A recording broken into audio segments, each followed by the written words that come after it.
Ավետման տոնի առիթով հայրապետական իր օրհնությունն ու բարեմաղթանքներն է փոխանցել ամենայն հայոց հայրապետը, որում մասնավորապես ասվում է.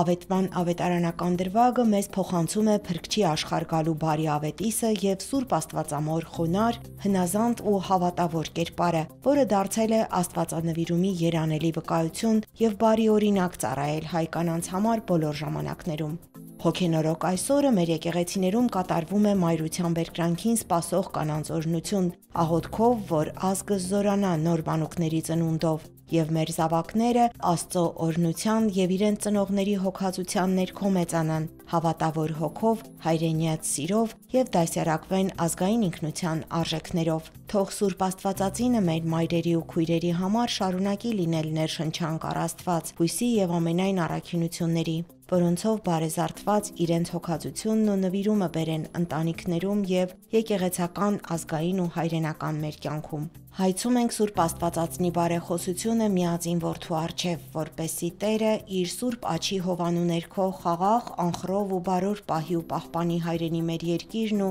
համայն ժողովրդին եւ օրհնի հայրենաշեն ու ազգաշահ բոլոր ջանքերը, ասվում է Գարեգին II շնորհավորական ուղերձում։